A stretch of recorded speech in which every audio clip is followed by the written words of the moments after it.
Good morning, campers. It's Monday. We got a heck of a lot to discuss. Dave Chappelle is up to it again. The weekend box office and more. We've got Kamran Pasha with us. How you doing? Am I muted? I'm not muted. No, you're not muted.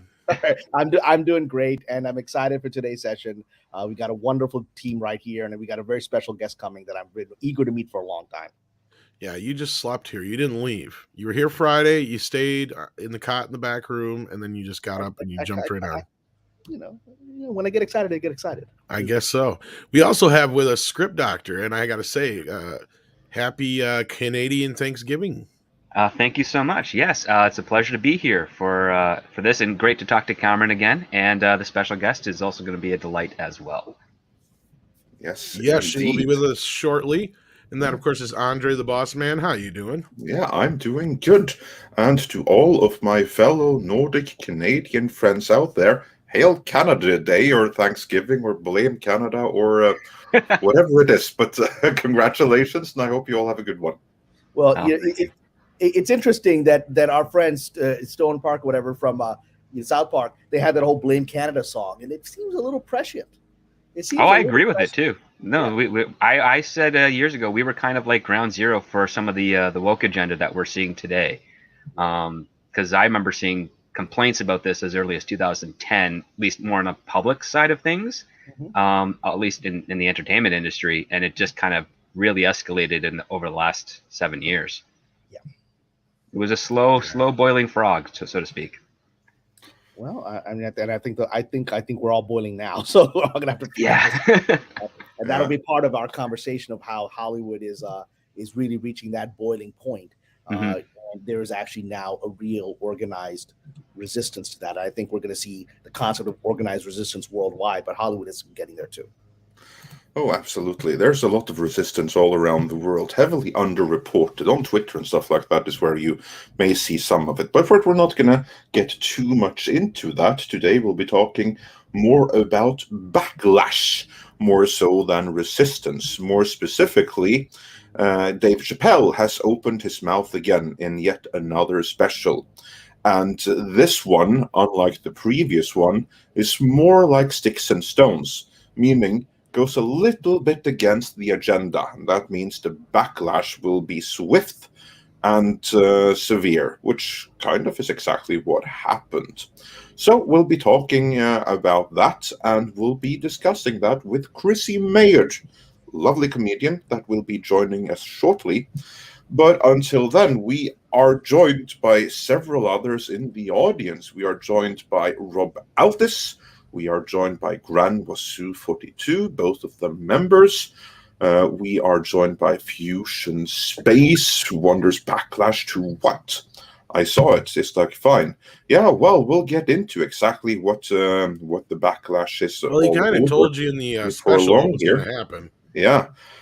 He was quite predicting there. We have Lindsay, the cynical geek, is here. She was also present during yesterday's live stream for members only, which was a lot of fun. Sander Hammerstag is here. Sean King is here. Will Bloom is here. The Tingler 1959 is here. And Scrotum Baggins. Such a lovely name. Yeah, we have audiences from all over the world, so represent.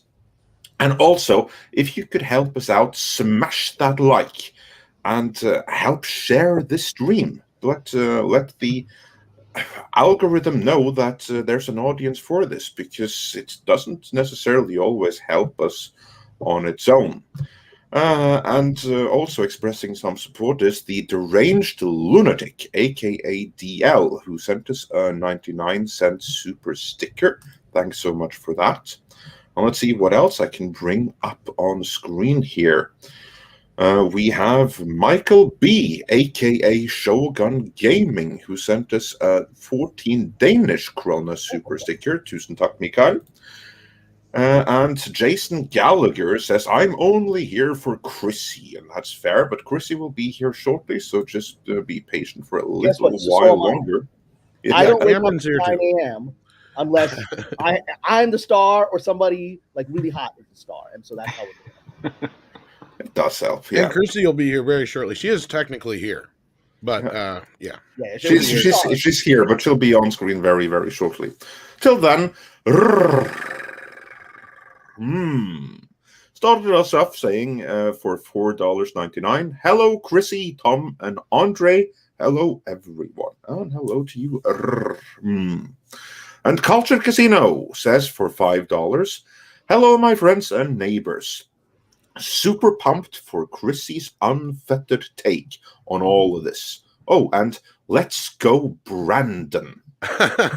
Okay, someone explain to me, really need why the hell does everyone suddenly keep on saying go, Brandon? Sakes. This is going to take forever. All right, give me the Cliff Notes version.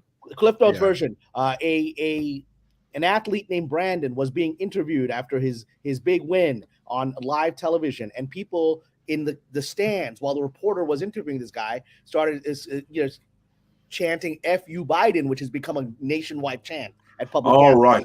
And so this reporter, realizing it's all being heard on live television, tried to cover and said, "Hey, isn't it great? They're all calling out, 'Let's go, Brandon,' to this person." And he didn't know what was going on, right? And it was literally this journalist covering up for what we could all hear and lying, literally live. So now "Let's go, Brandon" is the new chant for basically "Fuck you, Biden." I see. Okay, that's very cool. Okay, well, go, Brandon. Symbolic of media corruption that this person would lie on live television when we could all hear what's going on and claim it's saying something else.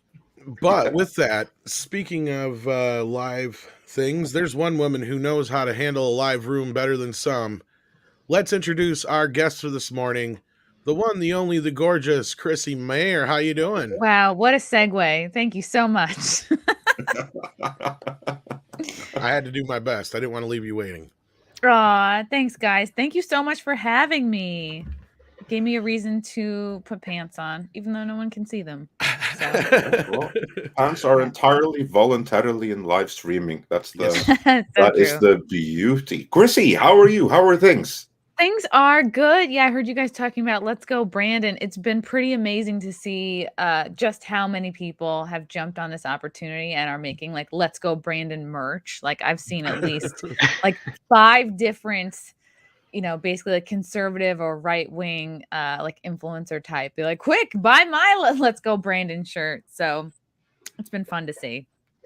Yeah, it's not like you can really copyright it, so might as well go for it. Yeah, it's true. I wonder how happy Brandon is in all of this. With so many people wishing him the best without necessarily thinking about him. It's a great time to be a Brandon. Yeah. I don't think that that Brandon ever has got this much cheering on. It's a nice break from shitting on the Karens, that's for sure. Yeah. Well, I'm sure that give it enough time and they'll be back to doing just that. I mean, things they tend to return to like some norms. Some things never change. Shitting on Karens, shitting on Dave Chappelle whenever he has a new special, especially one that goes a little bit against the narrative.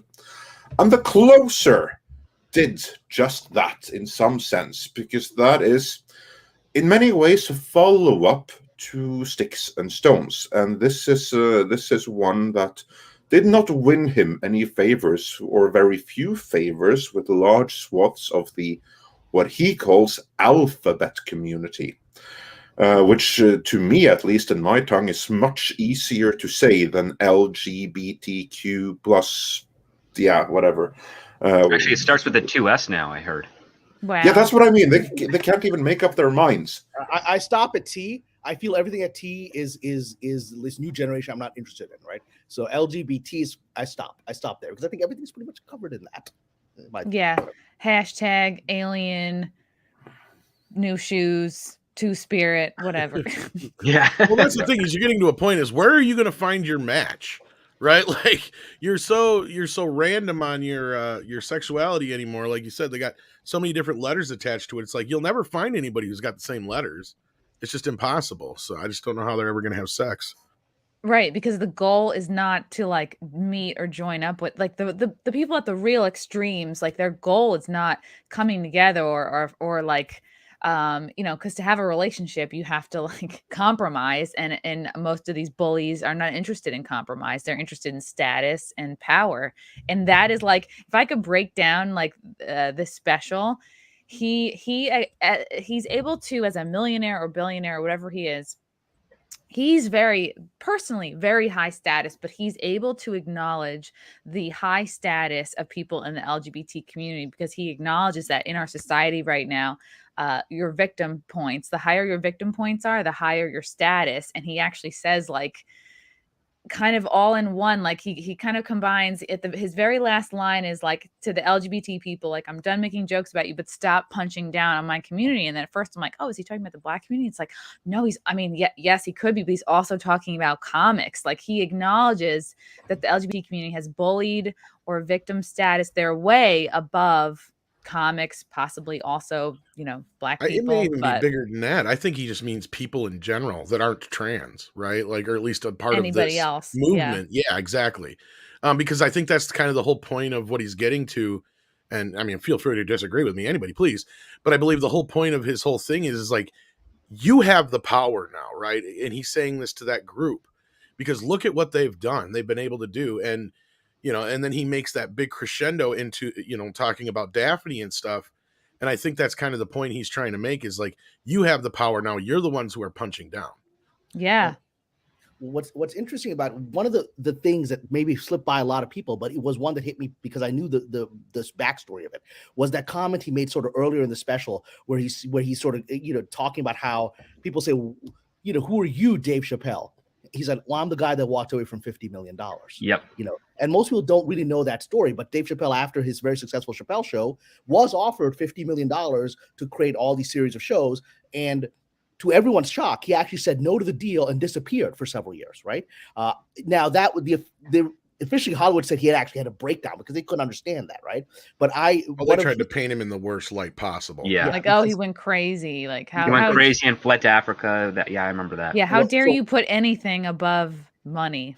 Above money, and so I know a little bit more about that than is publicly known because I'm very close friends with Muhammad Ali's daughter, Maryam, his eldest daughter, and she is his very close friend, right? And so, yeah, so she said this. What really happened there was this. He literally was talking to whoever the producer was, and he said it was as if he had this spiritual crisis moment. He said it was as if I was actually talking to the devil. And I realized his goal was $50 million, but I will control what you say. And I have experienced that personally, where as a screenwriter, people said, yeah, this is how this, you know, this is the narrative we're going to do. And I know it's against your values, but you're going to do this narrative because that's what we hired you to do. But they were trying to control him.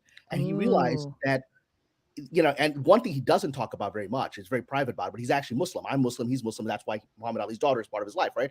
And so he fled to Africa to a Sufi sheikh, a Sufi spiritual teacher, who helped him clean his heart.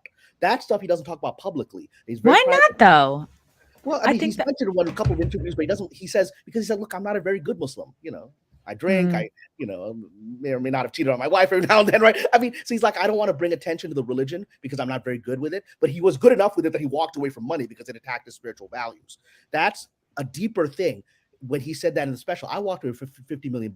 So all you people who are talking the talk and protesting and boycotting and canceling, you're not going to walk away for $50 million. You'll throw your integrity away for $1, right?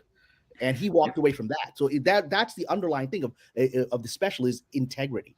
That's so interesting, Cameron, that you bring up that point, because I was reading in one of these articles, like I think he had an interview with Oprah where he said something, and I was like, I wonder if this was out of character for him. That jokes he told at that time, he was referring to one of his specials, were socially irresponsible. And I'm like, that's not how a comedian talks. Your goal is funny above all else. And so I wonder if, you know, he had been a little compromised at that point, or like what was motivating him to say that. Yeah, it may very well have been this moment. You know, look, it's as you know, Chrissy, we get offered these little, you know, these little jelly beans come one step closer to the witch's castle, right? I'm not getting offered shit. Okay. We're gonna create a new Hollywood. But I'm waiting for the jelly beans now. In theory, they probably already know lost cause. Well, no, it's because they keep trying to shove these unfunny women in our face, and then the actual funny ones get ignored. I'm not gay or black enough. Yeah, exactly. Well, that's just. But I'm working on it. No, that system is going to crack. Look, I mean, I've been a screenwriter for 20 years, 10 of which were really good and 10 of which were really bad when they realized, oh, this guy's like a conservative, traditional Muslim guy. Yeah, okay. We thought he was just going to be our identity politics, face, right? Oh, okay, no, out, right? And so the last 10 years have been reestablishing myself against that wave. But that's the whole thing, is that for several years, I was being offered all of those jelly beans. Like, oh, you're going to, you do this, you'll be at the Emmys, Golden Globes, and whatever. And at some point later in this, I will bring up something that happened very personally, where I had exactly the same choice that Chappelle was literally offered by somebody. I was like, if I do this, it's the end of who I am as a person. And when I said no, my career changed radically after that. And so this is something that the industry does. And when he did this, it was so threatening. And the fact that he's resurrected now and doesn't need them is even more threatening. That is so threatening. And like, you listen to his special and he's not even... This is like kind of what's so amazing about Chappelle is like, you listen to his set and you're like, it's a street. His style is very stream of consciousness. It's like he's just talking. He makes it look so easy. He looks like he's just saying what everybody is thinking, which in 2021 is like this brave, scandalous act. Well, in this one, he's very laser focused. And I mean, Andre and a few others didn't like this one as much. And I can understand why, because it does feel almost like either a greatest hits or a side B of Sticks and Stones, but then it has a completely different ending and it's much more focused on his major points that he wants to make. And I do think he's going to take a break for a while. He makes that note a few times in the special, and I think his contract is up after this. So yeah, I think he knew the things he wanted to say. He was going to go out there and say them.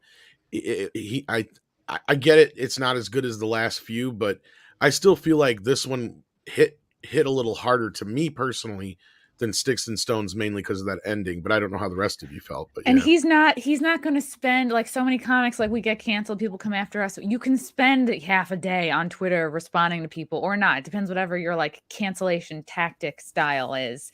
But he's not going to be writing people back and forth.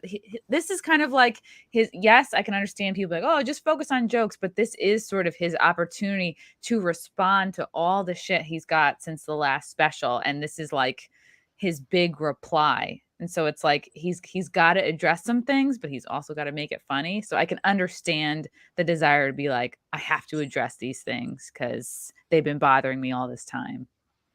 Well, this special was far more in the line of a commentary with jokes, as opposed to just a traditional like special or set, like what he did when he was first starting out. And you kind of find this pattern, especially with comedians, that's as they grow in success and they have a longer career, as they get later into those shows, they have more of that voice that they want to express of things that they've picked up, and then they frame a great joke around it to sort of highlight what they've been saying. And The Closer is a great example of that. Carlin did it. Richard Lewis did it. Like it's just something that happens over time through success. It's like they get to that point where it's like, it's no longer about me making you laugh every second. I'm also going to show you some context as to why I came up with this joke in that way. But I'm not going to let you understand that that's what I'm actually doing at that point. You're going to realize that after the special, because you're going to be laughing so much during it. Yeah, he definitely had plenty of jokes. Like within the first 5 minutes, he makes a coronavirus joke. He said, oh, a lot of people had to die to make this special. And in the first 5 minutes, he also mentions like he got molested by a preacher and liked it. Right off the top. It's so funny. And and then that one of his like early bits was also like, oh, he acknowledges the Stop Asian Hate for what it really was, which was mostly Black people beating up on Asians. And he's like, I'm looking at this, I'm thinking, this is what's going on inside my body, because he got coronavirus and like it was really mild. He had no symptoms, which is like fucking funny. So there's like plenty of jokes in this, but nobody was off the hook. Like he went after everybody. Well, but the trigger, and this is the scary thing, and he knew this was the dangerous thing, that he actually made several jokes about Palestine. They were hidden jokes, right? He used the quote unquote. I didn't catch those. Space Jews were analogies. Oh, space Jews. I just think that sounded funny. I didn't even understand it. I'm like, that's Space Jews. It just sounds funny. And that is sort of that Muslim side of him that's coming out, which is for us, that's a very more emotional issue, right? Palestine. And so he slipped that in knowing exactly that that's going to be a trigger for Hollywood. And it was brought up in a lot of the critiques. People said he's an anti-Semite. He said, no, I'm making a critique. I'm making a critique saying that people that were oppressed then get on the moment of power and then they oppress somebody else. People who leave an area come back and reclaim it. What about the people currently living there, right? So he's calling Palestine space Jews or So Israel he's people? calling Zionists. He's saying Zionists. Okay. Basically, the idea is, the Zionists, we're from Palestine, from ancient Palestine. We spread all over the world, and like aliens, we're coming back to our world, right? Ooh. And then the problem is, in the same way that we're scared of UFOs coming, and his claim is UFOs are actually advanced human beings, right? That had left the Earth and are coming back, right? So he's like, well, we're like, oh my God, they're going to invade and take us. That's how Palestinians saw the great sort of Zionist, movement. Which Interesting. is all these people are coming from. What the fuck, right? And they're going to push us out, right? So that was done on purpose because he knew the audience froze, because that's another thing that you can't make a comment that could be interpreted as anti-Semitic, right? That was a very constructed joke in the way it was. But it was also a solid pitch. But I was just going to say that script is better than any sci-fi movie we've had in the last 20 years. I mean, the title needs work, but it's a good script. No. Listen to me now. It sounds like Space Jam. Yeah. Rolls right out the tongue. I don't have the bandwidth to get into like the Israel Palestine stuff. Like, it's on my to-do list, but I just it feels like a lot. It is a lot. That's why the audience got nervous with it. And he said, "Oh, dude, I'm just starting." But he did that on purpose to tell people, "I'm going to cross thresholds of the boundaries," because as a Muslim guy in Hollywood, I've had my scripts on Israel Palestine change because it's such an important issue for people in this town, and so the characters don't say what I originally had them say because the town doesn't want that, right? And so I was like, it's like that's like a red line for this town. So when I saw him do that, I was like, he's going to go all the way in this special. That's awesome. It's like how certain changes have to be made if any movie is like in China, right? Like you can't mention like Taiwan, or aren't there like a few things, or like they're so racist they like hate black people, like I don't know. You have to make some cases you have to remove Chinese actors from your project in order for and if anything goes against their propaganda or anything like that. Mm-hmm. And you also have to like remove gay scenes and stuff like that. Like for instance, Kamran brought up an example from Jungle Cruise when you had like this one gay scene in the movie that was just in like one very convenient, easy to snip out section. But of course, the most egregious example is the Red Dawn remake, which was filmed with Chris Hemsworth. This was the movie filmed just before Thor, which is then a remake of the John Milius movie in which the Russians invaded America in the 80s with like full stormtroopers and everything like that. In the remake, it was originally China that were invading the US. So you had Chinese troopers literally do like an invasion of the US. But then, in the time between that movie was filmed and it was released, Hollywood decided we want some of that sweet, sweet Chinese box office. So let us not piss off the Chinese so that the studio will be banned forever after. So then they, in post-production, changed it so it was North Korea invading the US. It was completely ridiculous. And then for US movies, you got to add in more gay scenes. Yep. And didn't they change who I think this was in Avengers. It was like the wise one character. They had to change. Yes. Oh, this is Supreme. Yeah, totally. Yeah. Because he's from Tibet, I believe. Exactly. That's the shit right there. And recognizing the existence of Tibet, that would be a big no-no. I want to address this thing that you brought up on the screen here because I have personal knowledge of this. The Gunner says can't have ghosts or supernatural stuff in Chinese movies. I worked in Beijing. I went and developed a TV show after I worked on Nikita there. So I worked in Beijing to try to develop a Chinese spy show for the Chinese market, right? And I was invited there for that. And when I was there, I was trying to, I got all these ideas for making Chinese movies. I was trying to get on that bandwagon too, right? And I pitched a bunch of really, because I know ancient Chinese history and Taoism and mythology. So I pitched to like these Chinese mantras where people are like, no, we can't make a movie with a supernatural because the Chinese Communist Party thinks the supernatural is anti-party. And so you can't actually make a movie with vampires and things like that in China because it's against the People's Revolution. It's crazy stuff, but that's actually their ideology, that it's not rational. And the Chinese Communist Party is all about rationality in theory, right? Wow. Well, back to the Chappelle thing though, but of course it didn't take long at all. A couple hours. The next morning, few people are coming out, and then this showrunner on Dear White People came out against him, and there was also this other article that you had sent me here as well. Yeah, Tom, we can explore that a little bit more because I thought that was like hilarious because the showrunner of Dear White People on Netflix is shall we White. say, France. a stunning and brave woman. Which means was she's put in- ugly and fat. Well, she just and transitioned. and the T in T, the okay. of the alphabet, people. She's a they. Okay. Yeah. Got it. Yeah. That was so funny when Chappelle was like, "These things want me dead." It's just he's so good with his like just he doesn't need many words to get his point out. He can Yeah, It's he doesn't great. also need to make up words to win arguments, as the other Oh, side does. So great. Jacqueline or Jacelyn Moore. Is it one they or many theys? Oh, he was so funny. The impossible pussy bit. Oh, God, it was so good. We don't have this individual's picture here, but yeah, Well, you can find it on Twitter because Yeah. on whatever this person posed for a lot of selfies for. looks like me in a wig. Yeah, it kind of does look like. Yes, it does look like. It kind of that, does look like Tom in a wig. Yeah, it kind. So yeah, just imagine Tom Actually, in a wig. And that's I take what that back. I rock a wig better than that. Fuck that. What I've heard So, that's but- the but case, what- actually. But what's Oh, here we interesting go. is this caused a massive backlash because in the Black community, people are like, "Wait a minute, this show, Dear White People, that's allegedly made from our perspective, to teach white people about racism against Black people, is made by a white trans person." I mean, it's a show run by a white trans person, and the outrage was quite virulent. And people are like, "What the hell is this? Is Hollywood propagandizing us?" And you've just proven Dave's point. Dave's point is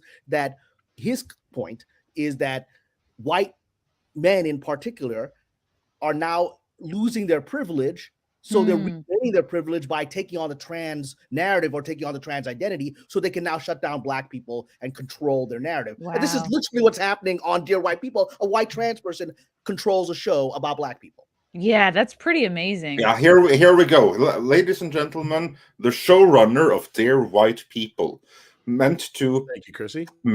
basically showcase the Black experience, and that's the showrunner. That's wild. Yeah.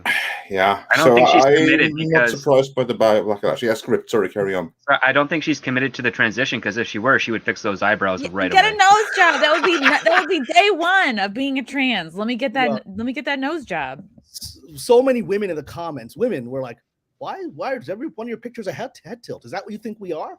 Is that your LARPing? Every one of the selfies is a head tilt." It's like, Yeah. it's a little, Thank you for using that term, because I feel like so many of these people, that's all they're really doing. Let's be real.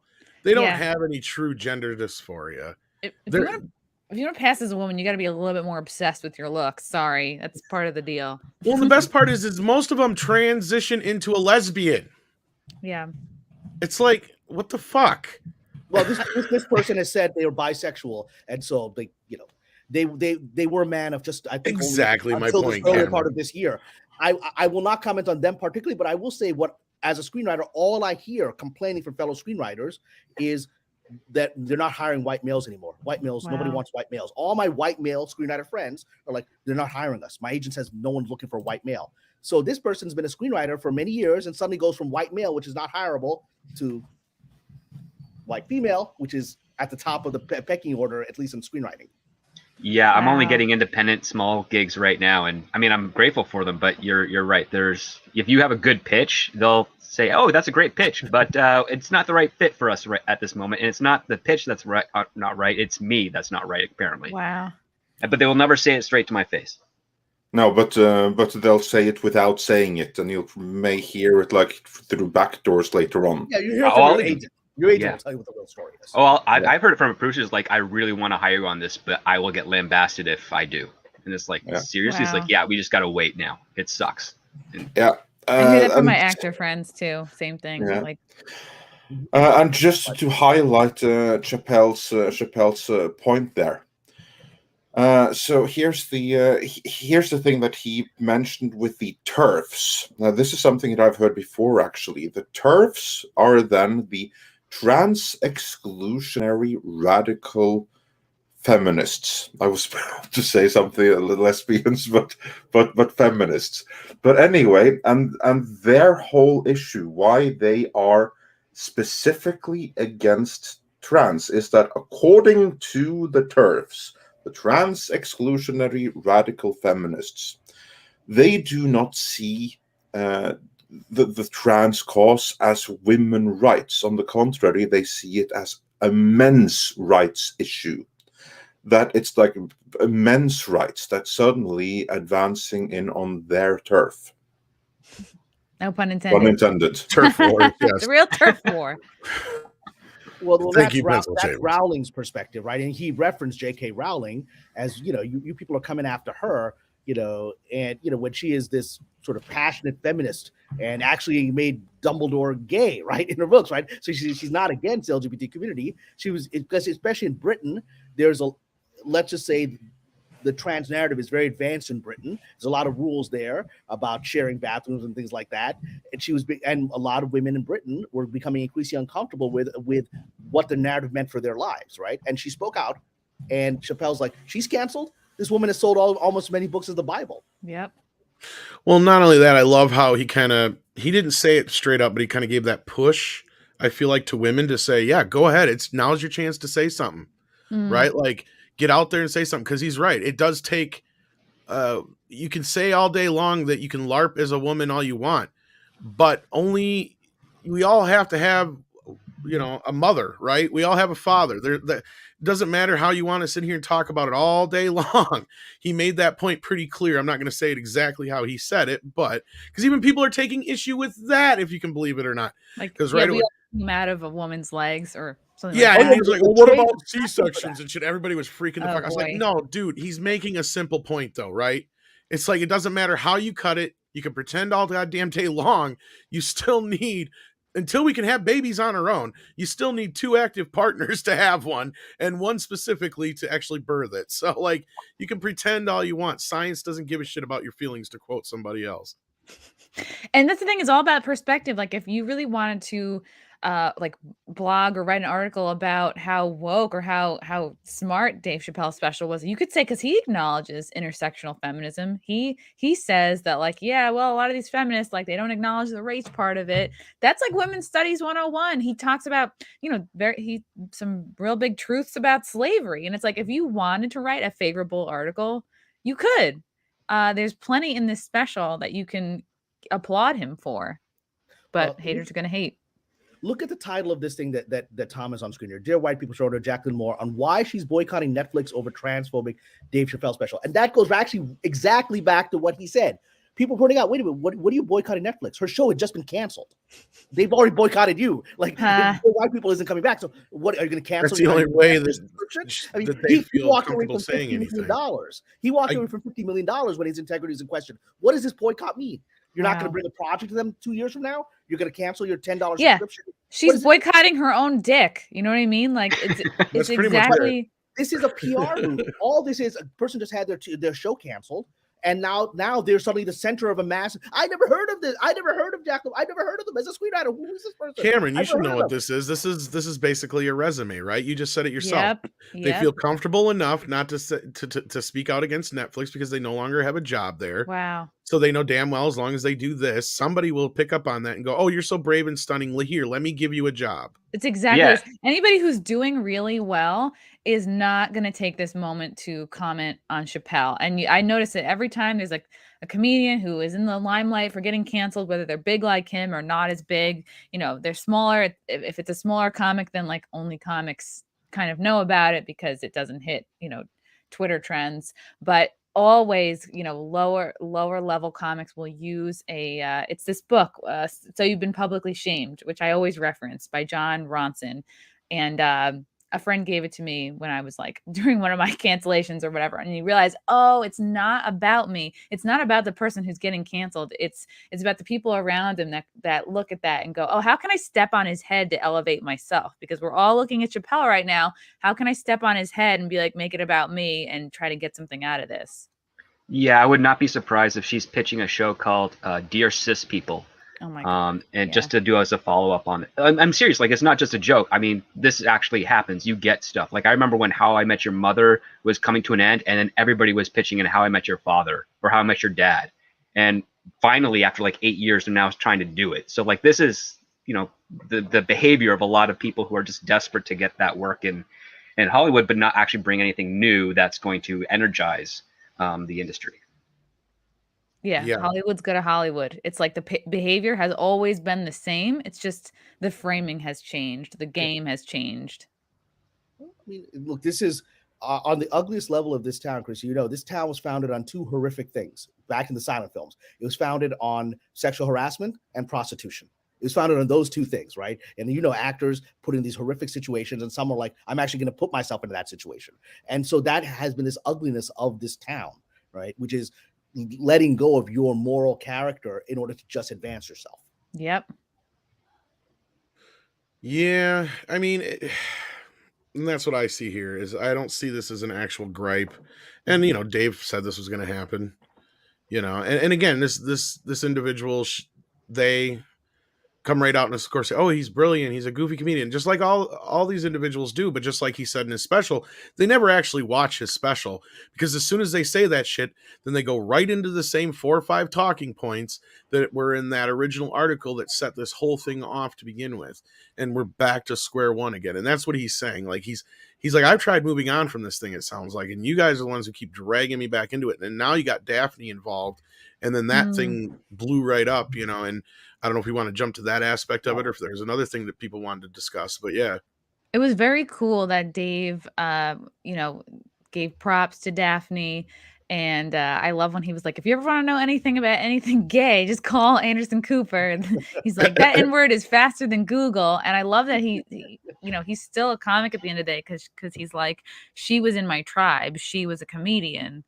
And then, of course, follows it up with a very funny joke. Like, he can't wait to say to the daughter, like, I knew your father, and she was a wonderful woman, which is great. And it's perfect. And it was very apt.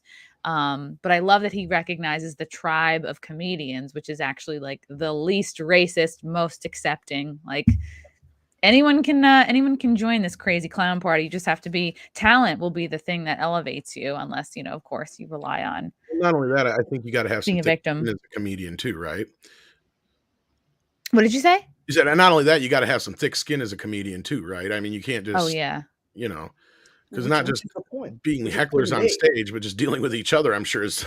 But that's the point he made about Daphne, is that she had incredible thick skin, right? She bombed. He let her open for like an hour, and she bombed, and she just swallowed it. I mean, I've taken stand-up comedy classes, and it's really hard. What Chrissie does is really hard, and it's really embarrassing when you bomb. You feel it. And she did it for an hour, and she got back down and laughed with him, right? And then took control of that situation when Heckler came. That's someone of great character, and that's someone that came to his defense. Yeah, and she was super new. Like, he said that, like, maybe this was the 8th time she'd ever been on stage, which is wild. Like, if you're that new and you're doing an hour, like, yeah, it's gonna be bad. But she probably figured, like, this is an amazing opportunity here. I'm just gonna like muscle through it and see how it goes, because she figured it's gonna be a net positive, because opening for Dave Chappelle is probably worth the bomb. I'm amazed that she even got the opportunity, that like no one else in management like put the foot down, said like, yeah, no, our agency have like these 10 other guys that have done 40 shows. And they're up and coming, and so yes, yeah. Sometimes it just comes out to like reaching out. Like, I opened for Doug Stanhope because I reached out to him. A lot of times, like, these bigger comics, like, they don't have a guy or a girl in every city. It's like they just perform, and whoever the local feature is will end up getting the gig. But like, you can, you know, if you apply yourself as a comic and you reach out, like, you can get some decent gigs just because you reach out to them. So that might have been what happened in Daphne's instance here. Well, yeah, I mean, that's she would always be this. He said he noticed her. She would always be this obviously trans woman sitting in the front rows of his things, and he had been nervous, like, is she here to create? But she was just laughing along with him. And eventually developed, who is this? You know, who is this person? Why are you always here laughing at my trans jokes, right? And then they developed this friendship that allowed him to risk putting her up on stage. Yeah, you saw like in the audience, you had like those two. Now, I don't want to gender or something like that. I couldn't really tell if they were just like some of Portland's more extreme residents, or if they were parts of the alphabet community. Of course, one does not have to rule out the other, but they were there pretty far ahead, and they weren't smiling. The two white women, yeah, I saw that too. Yeah. I especially liked in his story about her opening act that after the show, she was backstage and just basically telling all these great jokes among the rest of the crew and people there. And Dave Chappelle was kind of conveying a little subtle hint to the rest of stand-ups, which is like, you got to get your head out of the audience and just be focused on what you want to say and do, Well, I think because that's how you can kind of break out of your shell. Because like I used to do a yuck circuit in college and Mark Breslin kept on begging me to stick with it, but I just wasn't my thing. Like, because you're just experimenting with jokes and stuff on stage for audience interaction. But that's the one lesson you'd get from all the other stand-ups. It's like, don't focus on the audience. Just focus on what you're trying to do and your bits and stuff, and listen to what they're reacting. Don't try to predict how they're reacting. And he acknowledges that she is a funny person because she was funnier just off the cuff backstage, just being herself. Yeah. And that's a lesson every comic has to learn, is like, your funny offstage persona needs to meld with who you are on stage. And it takes years. It takes at least like 10 years sometimes for that to finally meld, for you to get over the I'm performing part. Yeah, and he kept saying, like, she bombed on stage, but then afterwards, not just in the back, but during the show is when she took over, like you guys were saying. But that was when they had the moment where Dave was like, I just don't understand you. And then she stopped, dead cold and said, you don't have to understand, Dave. You just have to understand that I'm having a human experience. Right. And I think that was kind of the main point, because even though Dave doesn't directly say it's the community's fault, he is insinuating that this woman was a strong individual until the people that she thought were supposed to have her back the most turned against her. Yep. And I feel like he's not directly saying it was their fault, but he's insinuating that was probably the last push it took for Daphne to, or such behavior did not help whatever situation. Exactly, that's what he said, that he don't know that it cost it, but it certainly did not help. No, but I just brought it up because I was talking about the thick skin with Chrissie. Like, to be a comic, I gotta imagine that's to get out in front of stage every night in front of people, knowing you could bomb. Even if you're in a band, you have the rest of the band to kind of help you through it, right? If you're a comedian, you're by yourself. You're all by yourself up there. So I can feel that loneliness, so for somebody to have that kind of strength, to me, it feels like they had to be pushed way farther than anybody could have thought possible. And of course, I'm not trying to say that it was their fault, but definitely didn't help, like Dave said. And I remember when it happened, it was just like, whoa, are you fucking kidding me? That's insane. And he acknowledges the reality of, like, it doesn't matter what group you're part of. Like, if you're a trans person, it doesn't fucking matter, because the moment you're out of lockstep, the moment you are not reciting the script or you step away from the talking points, if you just have your human experience, which is different than the agenda, then you're out. Then you get kicked out, and nobody has your back. And it doesn't matter how trans you are, how many victim groups you're a part of. If you're not preaching to the choir, they want no part of it. Well, by doing this, he highlighted the bigger issue of internet bullying, which we're just not willing to talk about, right? Twitter isn't a real place. Yeah. But the emotional impact is real, right? As it's, it may very well have been the issue that pushed Daphne over the edge. I know, Chrissie, I often joke, but you have had adult stars on your podcast, and there's a famous adult star, August Ames, who committed suicide just a few years ago after an internet bullying session where she had said some comments. She didn't want to work with bisexual male performers, because she was afraid of getting HIV. And then they just came after her, right? And, 48 hours later, this young woman, she was like 21 years old, hung herself, right? And it's just, we don't understand. Twitter is not a real place. We've made it this horrifically terrible imaginary place. Yeah. It's like, it's become our kind of swiping through our phones has become like, we've confused it for real life. Because what's good about it is you can be whoever you want on your social media platforms, but at the same time, like, you may overly invest in it.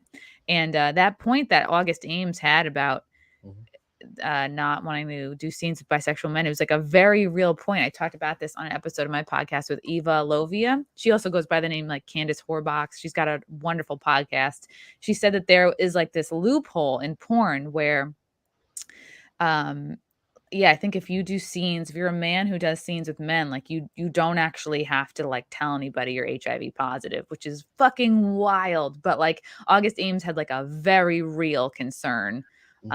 It wasn't just that, she was being homophobic or whatever. It was like a real health concern, which it's like this insane loophole that exists in porn. I forget like all the details. Yeah. Well, and that is insane. California law was changed by a state assemblyman or whatever who's who this was his agenda. He changed it so that it essentially decriminalized hiding your HIV positive thing with your partner, right? That you intentionally infect them. Before it was a pretty hefty criminal fine, and that decriminalized that. And he claimed that was promoting the LGBT community. People are like, what the fuck are you promoting, man? You're promoting intentionally infecting people with a disease. I wouldn't be surprised at all if this was like a trickling down like idea of Fauci's to like get more AIDS. You know what I mean? To like up the amount of people who catch AIDS, you know, under the guise of like, oh, we're doing this for woke, accepting inclusion reasons, but really like low key, we want more people to get AIDS. I very much have that opinion of that gentleman, that he is that kind of person that would do that. Yeah, he's gross. Yeah, I'm not going to say anything, or I want to say anything about. I'm gonna hide behind my little cartoon. About the high priest of science, of the science, the one who communicates with the science through. If you question me, you reject science. Yeah, but I will say this: just looking a little bit back on what has been done in HIV and AIDS research under his tenure. How has that incompetent buffoon not been fired 1,000,000 times over? I mean, he's the reason why there's no cure. He's personally blocked it. Well, his wife works for the CDC, if I recall correctly. Oh, George Carlin jumped on this shit long ass time ago. Like he always said, they'll never cure shit. They'll just find a way for you to live with it. Yeah, but no, seriously, there were like 90 or something different ways that you probably could have had a cure, and they were all discarded. Wow. On that buffoon's watch. We could have cured AIDS with ivermectin, but nobody wanted to listen to him. Well, we'll get off that before the end. But yeah, we'll get off that. We'll get off the high priest of the science. Yeah, right. No, and then Chrissy, you had another semi-related story here, but it was about another comic, I believe. Yeah, it's just an example of how like comedians will use this, much like Hollywood. It's like this Hollywood mentality, I guess, or I don't know, every man for himself. Like anytime you see someone commenting on somebody else's controversy, it's like they ultimately want to cash in on it or be like, oh, look at me, I'm like, because so part of Chappelle's bit and what Michael Blackson is referring to is, he low-key snitched on DaBaby, which was this rapper who I guess got into he shot and killed someone in a Walmart, and he used it as a setup for his joke. And the punch was like, you can shoot an N-word, but you better not hurt a gay person's feelings. So it's like, exactly, yeah. I don't think his intention was to snitch on DaBaby. No, and I'm pretty sure it was public knowledge. I mean, like that's kind of the whole point of the joke of how it works. Yeah, and Michael says, "Oh, the LGBTs, they didn't know about this." Like treating them like they're children. Like, "Oh, LGBT people don't follow the news. They can't Google. They didn't know about this." And you just brought it to the surface. Like, I don't know. Yeah, that's ridiculous because that has absolutely nothing to do with it. Like, who cares? The cat's out of the bag now. Yeah. Is anyone surprised if a rapper kills somebody? Is anyone surprised by that? Yeah. Is that like doesn't that like raise their cred? Yeah. No, I was more surprised when Suge Knight went to prison. Like that. Right. Caitlyn Jenner killed somebody with her car. It's like the more famous you are, the more you're able to get away with shit. Everyone knows this. Yeah, all the shit Suge Knight's done. What does he go to prison for? Backing up over some poor guy with his vehicle, right? Like, I mean, of course he did it on purpose, but the point being, like all the stuff that guy's done, like, it's like, no. It's a joke. The whole point of the joke is there. It's pretty simple. And the fact that this other individual feels like they have to explain it to the LGBT community goes right into the thing that we were saying last week and stuff too, when it came to Venom and stuff and how the media was treating that whole thing. It's like, is this how you really view the community? And why aren't they coming after your ass? Mm-hmm. Like, right? It's like, this is stuff is like crazy insulting. They're talking about monster fuckers and comparing LGBTQ people to like monsters and all this other kind of shit. It's like, are you fucking kidding me? Like all Dave did was made a few jokes and like, you're letting that other shit just go.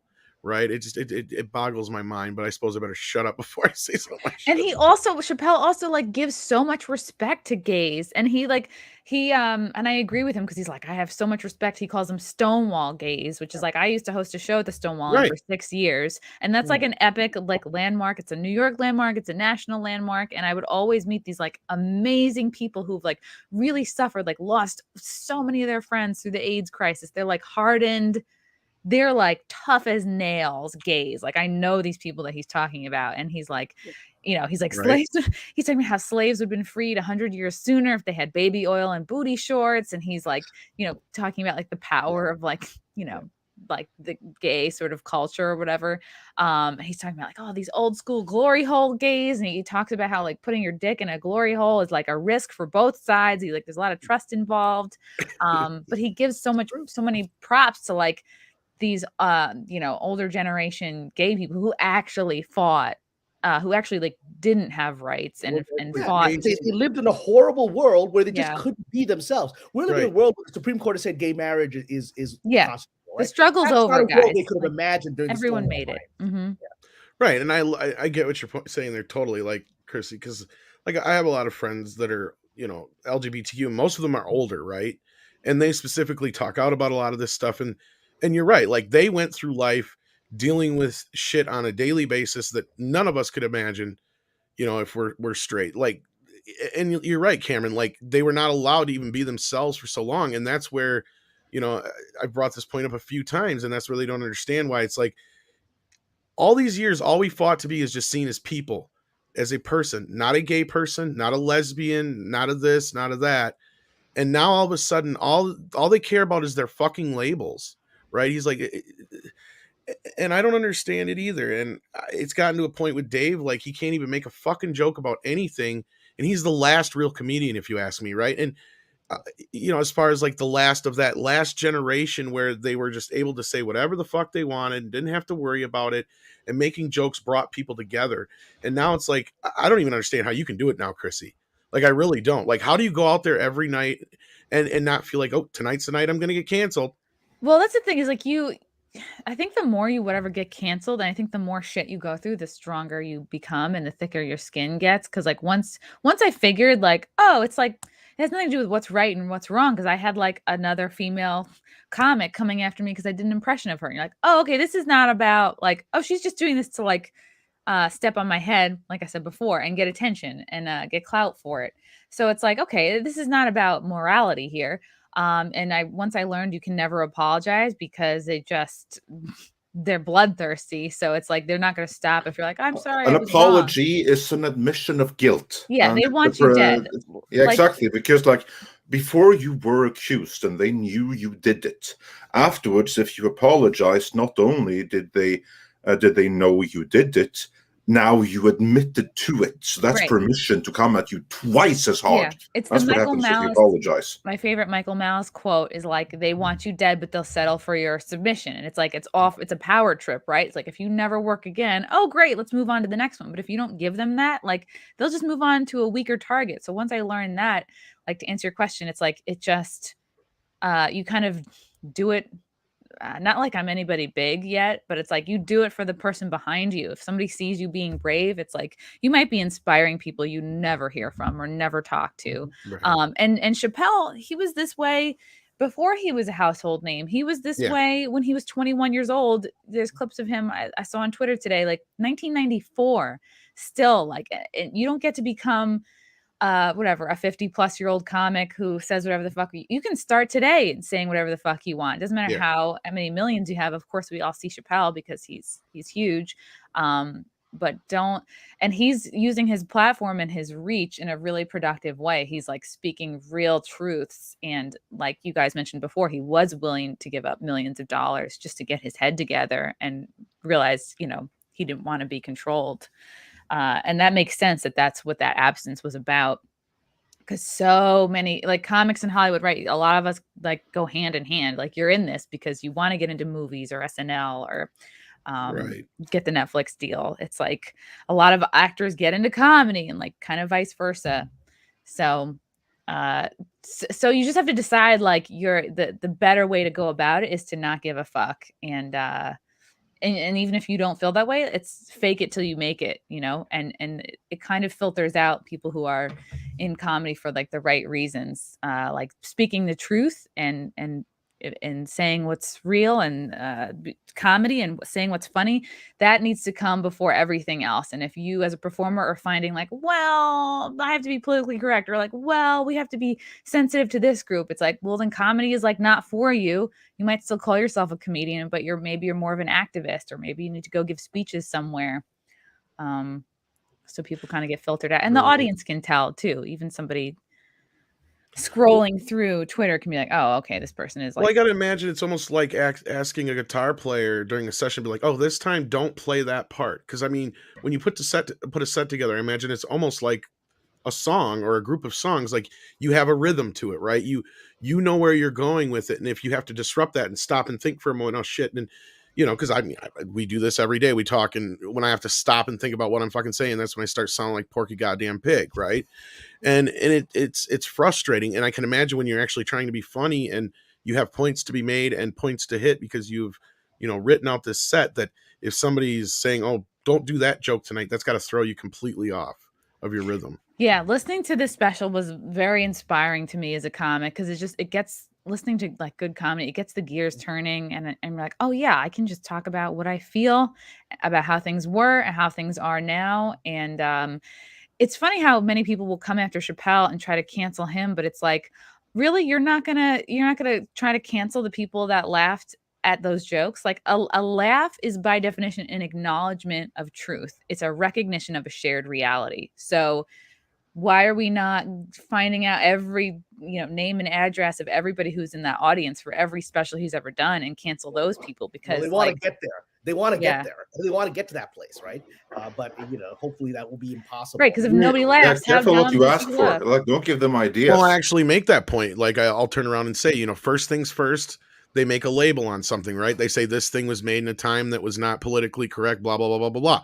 The next step is to make anybody who likes that movie, you know, a thought, you know, criminal. And then the next step is if you own said movie, then you have contraband, right? Like that's the stasis we're getting to. It's just like, you know, it is like this Fahrenheit, whatever, 451. 451 fucking meets 1984 situation we're in here. And my God, like that's what I'm saying is like, I can't believe, you know, I mean, that we've gotten to this point. Well, the rhetoric is getting there. It actually got there yesterday. You know, I'll be careful how I say this with our censors watching, but you know, there's been apparently some kind of Southwest strike. Southwest has been shut down, right? And because many people in the airline don't want to get something done to them, right? And so that happened yesterday. 1,800 flights were canceled. And so what was happening, which was actually terrifying, was that some of the bigger progressive liberal outlets that I used to follow when I was sort of in my very intense anti-Trump phase of my journey, right? They were out there calling, all right, pilots don't want to come in. They don't want to take this thing. They're diseased. They're inferior. Wow. They're lesser humans. They started using that language, ban them, take away their jobs, take away their food from their table. This was language on mainstream progressive news sites because they were so freaked out that pilots, who are considered a respected member of society, air traffic controllers, again, as Dave says, it's that, it's the idea of social status. You have, if it was just, I think Dave once said, if the LGBT or if the trans community was just Black people and Latinos, saying, I feel like a guy, I feel like a woman, he'd be like, people are like, shut up, we don't care what you feel like. A white person says, well, I feel like a woman, it's okay. So it's about power structures. And now when pilots were considered high-level power structure of society are saying, I don't want to do this and I won't come to work, that's a real threat to the system. And they're being called subhuman. That's the actual language that started appearing yesterday on Twitter. That scared the hell out of me because this wasn't weirdos. These are news sites that people are giving opinions that these people should be denied work, should have to be arrested. It was like, what's happening to you guys? Because pilots can't be so easily replaced. So they're going to use shame. It's just another weapon in their arsenal. They can't just give the Haitian immigrants pilot jobs, That's or the National Guard. Xenobit wants you to look at his profile picture here, Cameron, and tell him what you think. Well, I like the ears. It's that guy that was on on Playboy. Yeah, it's another guy taking a woman's job. Let's just say that I might have some classic Playboys in my literary collection. Think. To see there is only classic Playboy now. I love one of my favorite Chappelle bits from this last special is where he is talking about like Me Too, and he's like, if these women were really walking the walk, they would fire their managers and their agents and Right. take somebody out of the mailroom who was a woman and be like, I'm going to work for her. And he, as he's going along, he kind of displays this sort of biological reality that biological men are kind of better at like big picture ideas. They're better leaders, you know, because he's going along. He's like, this is how they could have solved this problem. They would have put themselves in a better position. Why don't I just lead the Me Too movement? They need a man in charge. And he's like, it's so beautifully done because he's acknowledging like biological realities in this kind of like woke contemporary context. And he's like, you know, I'll lead these women. Only thing they have to do is just suck my dick. And he's like, well, I guess we're back at square one. And it was so that's the biological reality too. Because in my experience, all the male feminists I've worked with in Hollywood are there to harass women. Every single male feminist I've met is a creep. Anyone who identifies themselves as such is like, you got to keep the ladies away from him because this is his angle. Yeah, they do generally seem creepy. Like kind of like the guy on the stairs in Animal House. That's why Bluto fucked up his guitar, right? You know that. That's the truth. Well, we brought up that one super chat because we do have some more super chats to go through. But first, we're going to grab these ones that are directed at Chrissie, and then we'll circle back around to the rest. We also had a member chat here, whatever you want to call them. Thank you for that. Deleted Scenes, a.k.a. Steven. How you doing? Says member for 7 months at the Crom level. Hail, Andre, Tom Script, Cameron Wrenches, and chat. And last but certainly not least, Chrissie. Happy Thanksgiving, Canada. Make sure Chrissie's hair has seatbelts. That's a chair. Oh, yeah. Oh, Yeah, hair, I gotta save up for a new chair. Maybe I'll get one with, I don't know, the flaps on the side, like all the gamers have. Yeah. I don't know. Get one of those Men in Black dome chairs. Those look comfortable. And the back doesn't even like we all have sat in this chair. The back is wobbly. Yeah, and everything's loose. You know what's funny about that is I was gonna say it, and I'm like, no, if I say it, then she'll fall out of it. And I'm like, maybe now if I would have said it, she wouldn't have fell out of it. Well, I was trying to like point my cooch in the air. That's where I went wrong. you lost the Allen key to tighten those screws. I need an Allen key. Yes, if there's anybody named Allen watching, yeah, help her out. Then Thomas Plummer sent in $5 and said the theme was integrity. No wonder the elites are trying to cancel him. Yeah, brought up the integrity factor there. Yeah. Michael B, aka Shogun Gaming, sent in a super sticker before earlier, and that was for $14. I don't have what kind of super sticker it was, but thank you for that. Then Chris Topher says, show idea: How I Met 27 Genders. Also, hi Chrissie. Hi. Have they come up with the alternatives for niece and nephew yet with all that regendering stuff? Not yet. God. That's a good point. That's a very good point, Script. You better get on that. You might be able to trademark it. Nexie. Okay, put an X in there. The sad thing about all of this is they're putting the X in there. All think they're being Malcolm X, and Malcolm X was a pretty conservative guy. And he was like a family man. He was like, he would have been not on board with any of this crap, right? You know, and so he was just like, whatever. So. No, he would have definitely not been on board with this at all. Then Xenobit said Cameron. Oh, we got that one. Okay. So then what else did we have for classic? Oh, we got one for Chrissie that we can bring up on screen right now. And then we'll go back to classic ones, Andre. So you got a minute to get those ready for us. Brie Larson's deformed toes sent in a super chat. Says, hey, Chrissie, are you happy that Red Bar hasn't been exposing you lately? What is this about? I heard he's very sick. I hope he gets well soon. He's like he does a podcast where he talks about, he like makes up like lies about comics to get. But it's fun. He's funny. Like a lot of people really like his stuff, but I heard he's been very, very sick. So I hope he gets better. Well, speaking of sick, I know you weren't feeling too hot. Are you feeling better now? I am a COVID survivor. Thank you so much for acknowledging my struggle. Yeah, I think I got it in Texas after my shows. Then I gave it to my boyfriend and almost his whole family. So, but I was really lucky. I cleared it. Like I tested positive September 22nd, and then I ended up clearing it, you know, and I think I probably had it a few days before that, but it was negative September 27th, like that following Monday. So I got really lucky. Like I actually didn't even think it was COVID at first. I thought I had I had the body aches. I was like, oh, it's because I worked out for the first time in a while. I thought it was like PMS. I was like, oh, I have headaches and brain fog. It's because I'm a dumb woman with PMS. You know, I just was like, I was like, what's the big deal? And then I was like, oh shit, I guess I had COVID. But it was pretty mild, so I got It's lucky. done now. You can check it off. It's done. Yeah. It's done. Yes, I wanted it. Actually, like, to be honest, I wanted it. I was so curious. I was like, what's the big deal? And then I got it. I'm like, they canceled the country for this shit? Yeah. So you were co-curious. COVID Yeah. curious. Well, that I at was least was the curious. excuse for it, but yeah. Comrade Roof Korean the base sent in $2, says a brave new Fahrenheit 1984 world for vendetta. Thank you so much. That's what I was working for, something like that. That's where we're at right now, kids. And what did you have for classic super chats that we can go for, Andre? Yeah, actually, I have quite a few here, but you did catch many of them.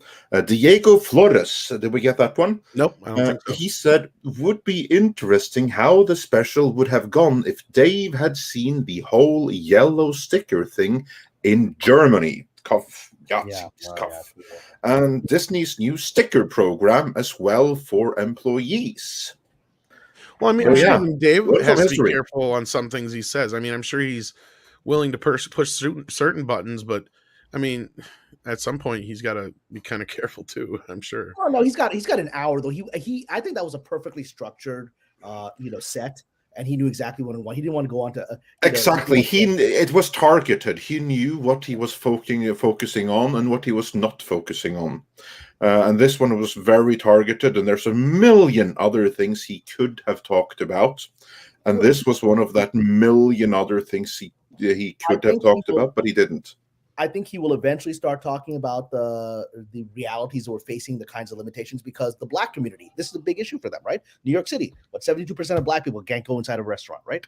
Because they don't have the stupid thing. And so, I bet this is a major point of conversation in the Black community.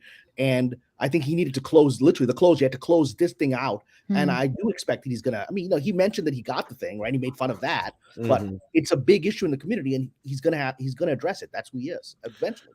Well, I think it's more ironic that the same people who thought that people having IDs to vote, was racist, but is forcing everybody to carry around a little piece of paper in their wallet. Let's no, it's a QR code on their phone.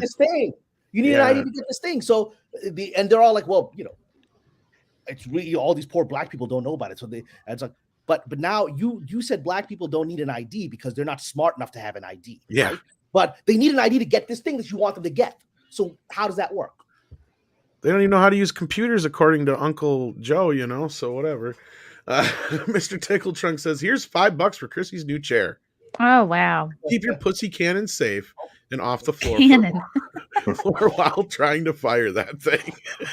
Yeah, I got so many snail trails down there from all my trips to the floor. Can you do like tricks with it, like in South Park the movie with Winona Ryder? I didn't see that one. No. She's shooting ping pong balls out of the table.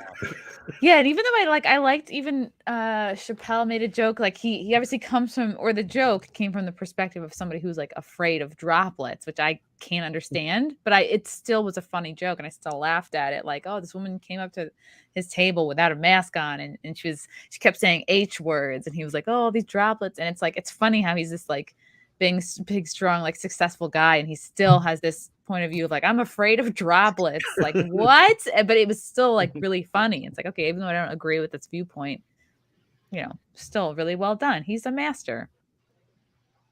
And people are like, oh, it's just wild because he was paid for all these specials. Like, he already cashed a check on this special.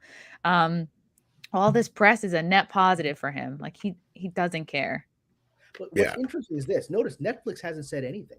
They're so cowardly. There's been no Netflix PR that I've seen that's come out and defending him. They're literally letting his fans defend him because Netflix is like, it's a losing battle. What are they going to risk coming off transphobic? What are they going to risk coming off anti-Dave Chappelle in case they want to work with him again? Oh, it would be the worst move in history if Netflix were to turn around and pull like all of Dave's specials, and this was the same company that didn't give in to the pressure over cuties. Because I sent a couple of articles to Andre this morning. I wasn't even sure if we're going to get to them, but I'll just bring them up. I'm not going to necessarily bring them up on screen, but I'll talk about them. But yeah, they were talking about how NBC even got called out for posting a story, and a couple other places did, about how people were canceling Netflix, and all they could find were 3 lousy fucking tweets to support this fucking story. But yet they ignored everybody's outcry on cuties. Go figure on that one. So I'll tell you right now, Netflix, it would be the dumbest move ever if they were to turn around and do anything to Dave's specials, do anything or say anything about Dave, especially after all that. You would have such now, an outcry. what are people doing? They're watching not only the most recent special, but they're going back and watching all the old specials to be like, oh, what did this one mean? Oh, it's a reference to the other one? Let me go see the other one. Well, not only that, Netflix also renegotiated the airing of Chappelle's show as well, because again, that was something that bothered Dave. So yeah, that's why he's working with them. They got a tight contract and tight relationship at this point, and I don't think they want to jeopardize that, because they know that it's easy content for them to get just to pay Dave Chappelle, a big sum of money for him to come on stage, a couple times, and just do 45 to 90 minutes. And it's like, that's done. That's it. They'll get tons of subscriber retention from that alone. I have a fairly good idea that if Netflix were in a position where they have to choose between Dave Chappelle and the showrunner of Dear White People, I was just going to say this. They're probably going to go with Chappelle on that one. I can read numbers. Yes. Again, yeah, that's the thing, is like that. And I just had the statement appear on screen where it said that we know Netflix don't give a shit. We heard from Kevin Smith himself, and I don't think they do give a shit about a lot of this stuff. They just let it happen. Xenobit says the two biggest things on Netflix right now are the Chappelle special and the Squid Game. Guess what? That woke agenda is failing. Yeah, I've been hearing about the Squid Game. Oh, it's so good. I binged it so hard. Yeah. It's so good. Yeah, it took 10 years for that show to be made. Probably complaining that it's not like diverse enough because it's like mostly Koreans. But that's fine. The diversity, I mean, the actual definition of diversity is like non-white. It can be 100% of one group of everything else, and that's all good and well. It's exclusively about limiting white people. True. There's no requirements for diversity. Like for instance, if you have an all black production, it's all good. All Asian, all good. Everything else, restrictions are on the number of white people. I remember the person who actually put that out there. That was that former Weinstein assistant, Leslie Headlynch, because she came out and said that. She's like, there's people who still think, oh, sorry, I always get into Fred Flintstone voice when I try to do hers. But no, like she goes, people always think that, white means diverse too. And she's like, no, it doesn't. So clearly you're right, Andre. That's how they're thinking. It's like they think anything and coming from a white woman. Again, this is anything not white is diverse. The whole thing. It's the retaking privilege by becoming the critic of the privilege, right? Mm-hmm. That's how you retake it. Yeah. But here's like the thing that woman, she's not a white male. She's white, but she's female. So that's like some victim points right there. Plus, she's a part of the LGBTQIABC plus, and that's some more victim points right there. Which is exactly what Dave said. It's exactly what Dave said. This is a recapturing of privilege by utilizing these labels. Yeah. Chris Topher says ping pong balls. Ha! Chrissie is shooting bocce balls. Basketballs. Yeah. Basketball. She's got the power. Mm-hmm. Xenobit says this panel is more diverse than The View. You're right. We got a Norwegian here. We've got a woman here. We've got a Tom here. We've got a Canadian here. And we've got Cameron here. So, yeah, I'd say we're pretty diverse. I'm also half Norwegian. So there you go. So we've done. I mean, Norway is suddenly overrepresented here. The Nordics. That's nice. That's real cool. I mean, we haven't been this well represented since James Bond and No Time to Die, which was Kandusnakanusk. Yeah, I'm Irish and German. I'm Irish. A fun thing. I'm Irish and German. Got a lot of recessive genes in this podcast. Yeah, two of the worst white peoples. Yeah, that was like fun. Like your agent should have gotten you on Vikings. True. Yeah. See, well, I was almost cast for the role of Viking girl in the insurrection, but I didn't get it. No. So thank you for that, Xenobit. And then we had one from Kaiju we can bring up here. Kaiju King Gabriel says, hello to the panel and chat. Have you all heard that Amazon Lord of the Rings series is renaming hobbits to Furfeet? What? And making them black too, ruining lore. I heard about the last part because I brought it to Gary's attention, and he about flipped the fucking lid. And yeah, I don't know about the fur feet part, but like, yeah, they are making them darker skin. The thing is the era they're doing this in, the hobbits aren't around yet. All there is the river folk. They haven't technically became hobbits yet, so I'm not so sure how they're going to do this shit. They don't know. Yeah, they just get up as they go along. Honestly, if I were you guys, wait for. I'm sure Gary's going to do a video about this. He'll tear the shit out of it. Gary, yeah, isn't this though like racist to Italians who have kind of hairy feet? I feel like this is problematic. Italians, Portuguese, kind of swarthy. Yeah. Yes, Italian women. This targets specifically. I think you got a point here. Yeah, I know it's absolutely. We'll wait and see, I guess. But again, but look at it. You know, the hobbits, which are the little people, have to be black, right? It's again the power structure, right? Yeah. See, I see where you're going with this, Cameron. So Andre, what do we have for some more classic super chats? Yes, for classic super chats, carrying on from there.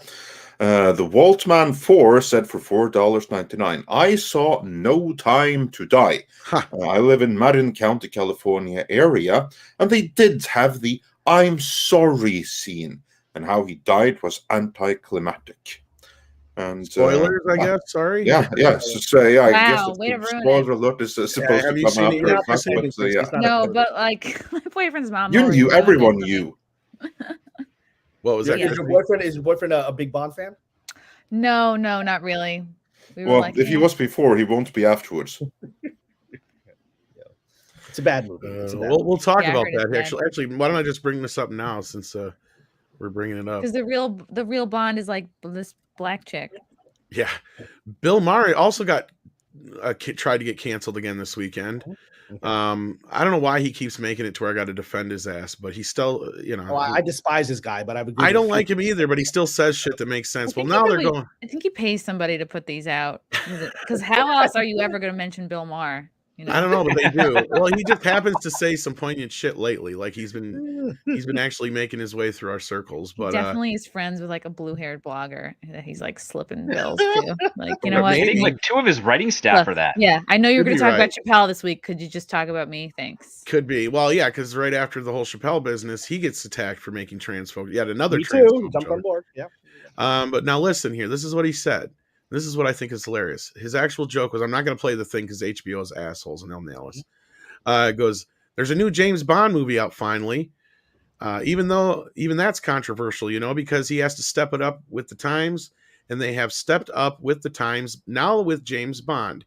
He still sleeps with 3 beautiful women, but 2 of them have a penis. See, it was actually kind of funny.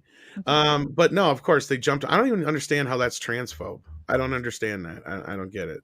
Well, it's just acknowledging that a character could be trans. I mean, here, James Bond having sex with a trans woman, I think that's progressive, isn't it? Yeah. That doesn't happen in the movie. So, yeah, it's a joke.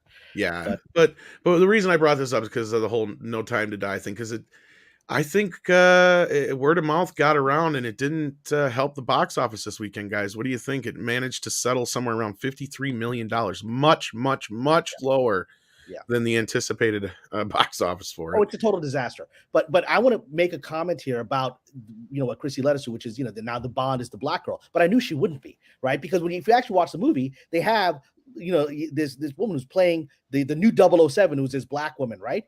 But in reality, the movie is about Bond, and ultimately she looks like a buffoon next to him. He keeps outsmarting her. He keeps being ahead of her.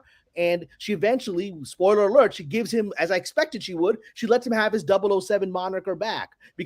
And so that's exactly the thing that I said a year ago when they announced this. This would be Hollywood putting a black woman out there and making all the woke people so excited the new Bond is going to be black, right?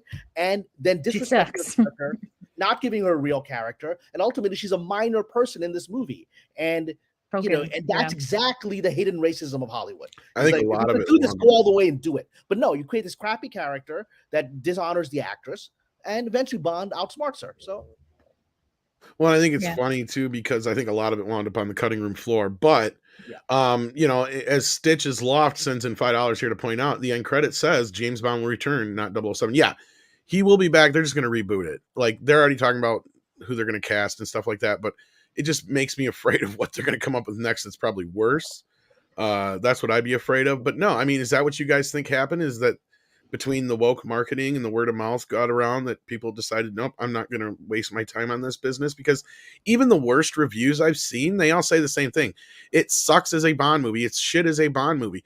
It's just fine as a regular old like Jason Bourne spy movie though. Like that part they don't have an issue with. It's an exhilarating, fun movie to watch, but much like Andre said last week, it's just trash otherwise. It's as a Bond movie, it fails 110%. So many of the major Bond fans have died over the last year and a half. So just, old people. No, it's and also the point that I've made on other podcasts, like people are just not going to the movies like they used to because they've OD'd on screen time. So when they are going to leave their house, they're going to do non-screen related activities like apple picking. That is a good point, Chrissie. Yeah. Well, the only way you can get them to the theater is to actually excite them. To really excite them, and this ain't gonna excite them. Yeah. I think that there's an element of word of mouth as well, because this movie actually broke legit records in many parts of the world where it opened a week early, like Norway and the UK for one.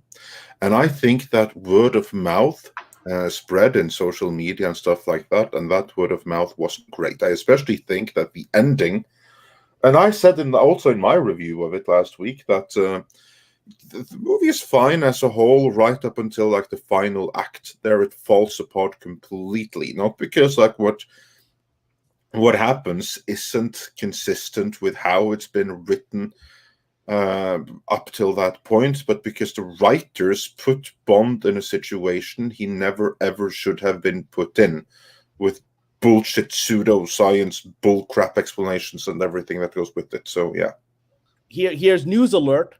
I was just checking the returns on Bond, and a news alert came on Deadline. Superman is going to be bisexual. New comic. Yeah, we actually have a chat that addresses that. He's making out with some pink-haired boy, so it's okay. Yeah, and actually, Uncle Ethan over on his channel here called that. He said that this was going to happen. This is actually not Clark Kent's Superman. This is his son, right? Yeah, it's his and Lois's son. Okay. And he has terrible taste in men. Yeah. So yeah, I don't know if you can find that super chat real quick, Andre, that addressed that, but yeah. Yeah, give me 1 second here, and I'll see if I can find it. Yes, and as Roger Wilco points out here, with Robin, I believe is the. Yeah, Tim Drake is also by. Yeah, it's basically what is the laziest thing you can do as a writer? Oh, just give them a superficial sexual identity. But isn't being gay now a superpower because of all the reasons we've talked about? The LGBTQs, the T's. That's now the superpower of 2021. You have no kryptonite. So why can't our movies reflect this? Yeah. Well, they have a kryptonite. It's vagina, but or facts. Yeah. Yeah. Anyway, here I found that super chat. Adam Wofford, he said for $5. IGN put out article about John Kent coming out as bi, and finally, after years and years, IGN finally comes out as not really like video games. Hi guys. So yeah, the IGN never really cared for that stupid video game stuff. Lord. Yeah. All I know is we've got almost 800 likes right now. We've got over 1,700 people watching. If you can hit that like button, that would definitely help the algorithm. Yeah, smash that like. Smash it for Chrissie. Smash it for David. Smash it for Christie. Yeah. Smash it. Like it's trans genitals. Oh, I meant that in a good way, like you're accepting of it. Yeah, exactly. Because if you're not into it, Yeah, I mean, like if there's been like so much that if you don't want to date a trans, then you're a horrible transphobe. So yeah, mash that like button like you're trying to hide your own dick. Tuck it back. You got a comment in the house. It's good. I know. So what else did you have for us, Andre, real quick? Yeah, going back to the classic super chats here. Then we had Deranged Lunatic, aka DL, said for $1.99, I've seen Tom in a wig. He does look better. And Mr. Roboto says for $2, in time for all the white males to become non-binary. It's Superman to go by, or like John Kent. Brightest day, $2. AC will keep until you stop tolerating it. And this said for $5, there were 2 remakes of Red Dawn. The other was Bushwick with Dave Bautista, where Texas invades New York. I didn't hear about that one. If that's a real movie, I have to see that one. Right? I mean, that sounds hilarious. Now, was it just me or did Andre cut out really bad in that other super chat? Well, I can do it again if need I was going be. to say the one just before this. I think it was just me, but just in case, yeah, you might. The brightest day said the crazy will keep on till you stop tolerating it. Yeah. So that was brightest day there. But I think we're getting there. Look, Hollywood is trapped between its own self-created rock and a hard place. It has adopted this ideology to impress each other at the cocktail parties about how woke you are, right? And how non-privileged you are when you're the most privileged people on the planet, right? At the same time, it's not the ideology that the audience wants. So the money is beginning to dry up, and that's the problem. Is your entire power structure is based on money, and so how long can this go on? And I think this is a literal pivotal turning point with Chappelle, which I just don't see this being able to continue much longer, this fake wokeness of Hollywood. It's it's just not sustainable because these dudes want to make money and still be in the club financially. Well, there's some money left because I know of 2 movies that were funded specifically for their woke elements. There's 2 movies that have been in development hell for more than a decade, each of them. And then they decided, okay, you know what? We're going to go super agenda here. And then we're going to go and seek out specific funding sources that fund that kind of thing. Then maybe we'll get the money to make these 2 movies. Now, of course, there were 2 different production companies, but they both independently of each other kind of used that reasoning, and they were both quite successful in it. One is Red Sonja by Millennium Pictures. Millennium has been trying and failing to make Red Sonja for many, many years. But the moment that they went like super duper woke, that's when it happened. I have a friend who wrote one of the earlier drafts of Red Sonja, and it was going to be the classic Red Sonja in the chainmail bikini and everything. It's not going to be that anymore now. Not going to be that. No, he was let go, and that wasn't the direction anymore. So. Yeah, exactly. And Chrissie just dropped out there, but hopefully she'll be back again. Yeah, I hope it was just a net hiccup or something. So yeah. Yeah, and the other one, Haredlam says, so is Red Sonja gonna be trans? I don't know, to be honest, but Pinhead is gonna be. That's the other movie that also got funded after a decade of trying. Now, to be fair, the ones that tried and failed for a decade were Millennium, whereas this new production company that are doing the current movie, they were able to get it like in their first attempt, but there's an angle to it that was instrumental towards it getting the funding, from what I've heard. What are you talking about? Hellraiser. Oh, Hellraiser. Okay, yeah. Okay. Yeah. And then going back to some of the other super chats while we wait for Chrissie to return. Moldovan Alin says for 25 Romanian, wokeness will implode. They don't care about what they say they're fighting for. They just need a badge to parade. Issue is they want us to validate the craziness. Yeah. And Adam Wofford says for $5. No, we got that one. That was the John Kent. So thank you, Adam Wofford, for pointing that out. John Apocalypse says for £1.79. You ain't anonymous. You ain't using Twitter right. And Gran Wasu 42 says for €20. Thank you so much. Hail Midnight's Edge. Great panel and discussion. And Mr. Tickle Trunk says for $5 dollars. Demographics should never be considered a community. Real communities form around neighborhoods or common interests. Don't let people collectivize you.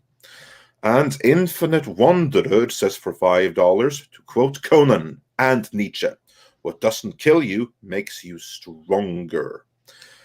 Xenobit says for $2, LGBT, I love bacon, lettuce, and tomato.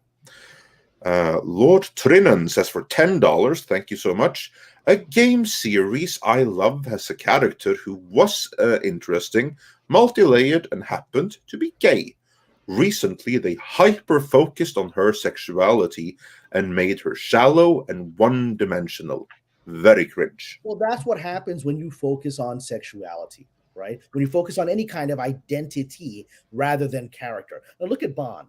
Bond is a very sexual character, but his character comes out of the fact that he's a damaged, dangerous, psychopathic assassin, and he uses sex as a sexual release, and he's living on the edge, life and death, right? I just wrote a Patreon article about the psychology of Bond, why this movie doesn't work. Because understand, so you can have a sexual character, and he can be a sexual character that is bisexual, that's LGBT, whatever, right? But that can't be the defining element of it. It can be a side element of it, right? Once it's identity, then you've got nothing to build on. Yeah, exactly. And then moving on with the classic super chats while we wait. Hopefully, hopefully we didn't drive her away, but it would be nice if she came back. Yeah, I think that she probably would have said something if we did, so I think it's more of like a tech issue there. Xenobit says, I'm so smart, I'm biological. In fact, men make better women than women do, says Xenobit for $5. Okay. Well, thanks for that. And then we got this one, we got this one, and we got this one. And we got this one. Xenobit also said this panel is more diverse than The View. I think we got that one. We got the Hobbit one. And Stitches Loft said that the 007 end credit says James Bond will return, not 007. And yes, they do indeed say James Bond will return. But as we pointed out before, probably in a total reboot. I mean, it would be... I think the only way to really save this movie is to retroactively say that, we were just doing a fake out. That Daniel Craig will return in Survived After All. But I don't think so. I think they mean in a complete and total reboot, starting a new continuity. Has been damaged. I mean, hey, welcome back. I'm back. Yay. Excellent. We're so glad we didn't scare you off. We didn't want to have to plug you. We were hoping you could plug yourself before we get done. Yes. Wow. Awkward, Plug yourself. No, we're not done myself. yet. We got a few more super chats. Okay, cool. Well, we were talking about Red Sonja, and as a redhead, you would be great for Red Sonja. Thank you. I am available. Mm-hmm. Yes. Yeah, well, they made Red Sonja black, didn't they? So, yeah. Yeah, too late. Yeah.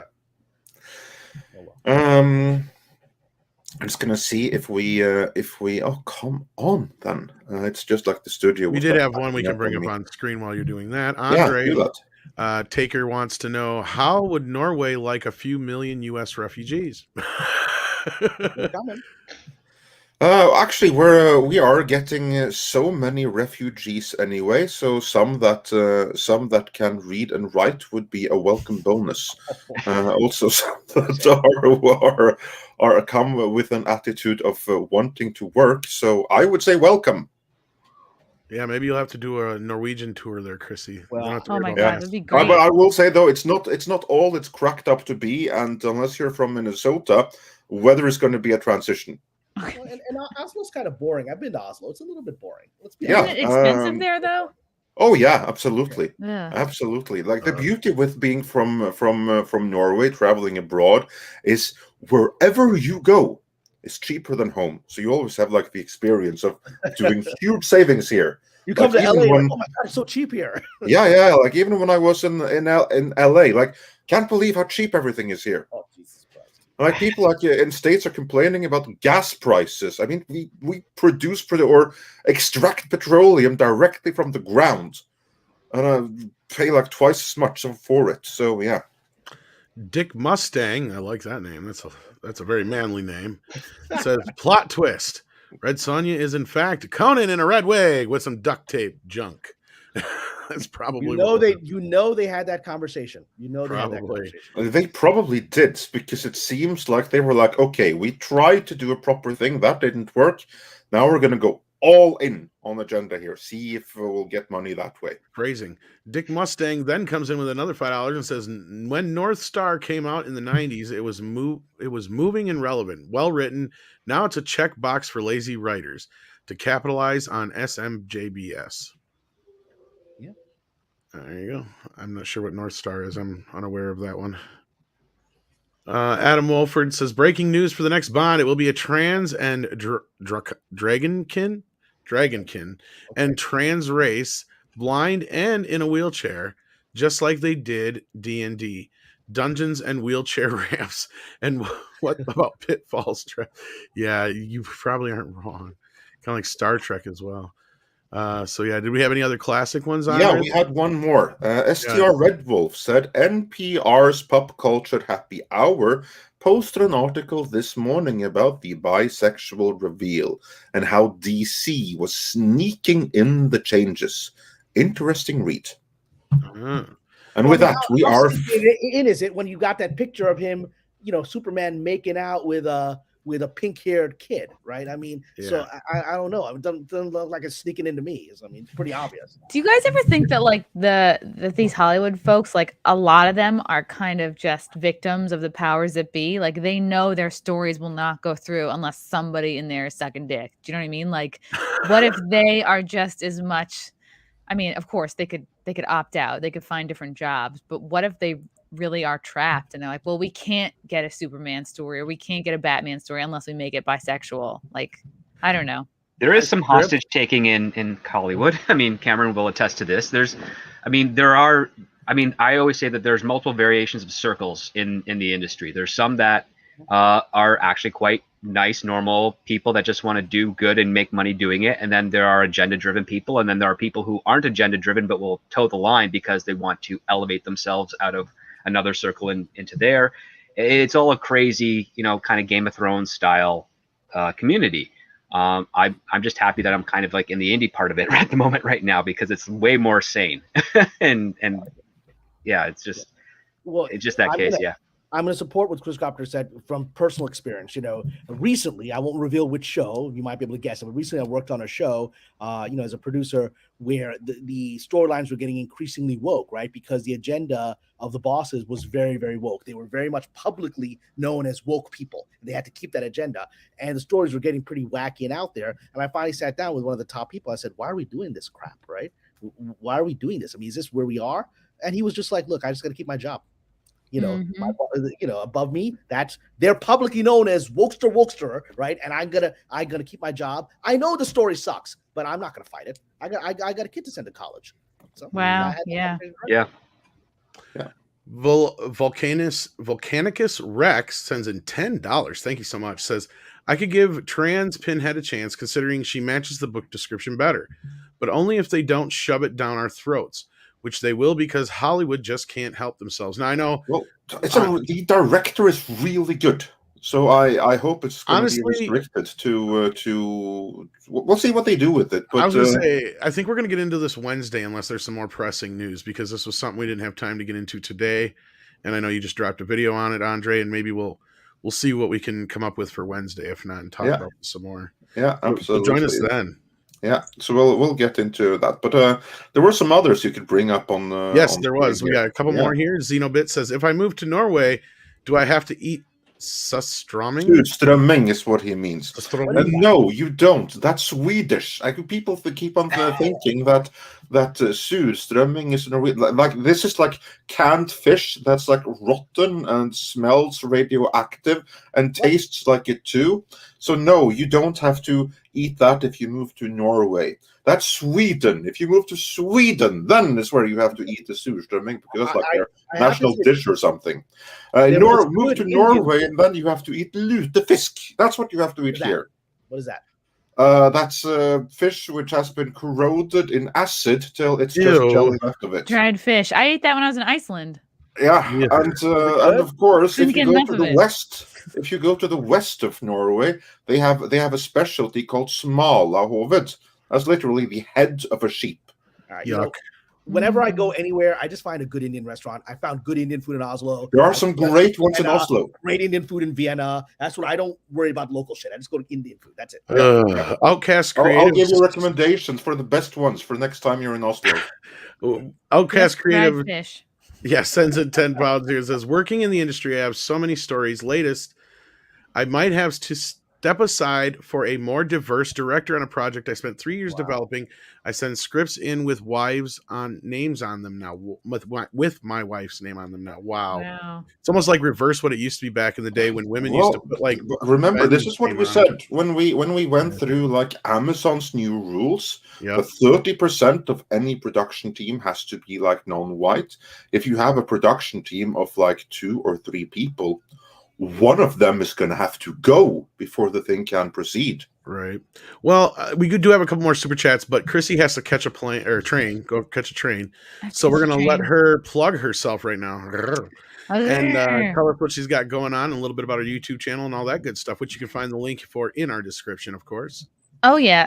Check out the Chrisse Mayr podcast, which is on iTunes, YouTube, Spotify, and SoundCloud. New episodes come out Tuesday through Friday. On Mondays, I have the Wet Spot on Compound Media at 7:30 p.m. Eastern. I'm actually on my way to go do that tonight. I just watched your interview with Greg Sestero.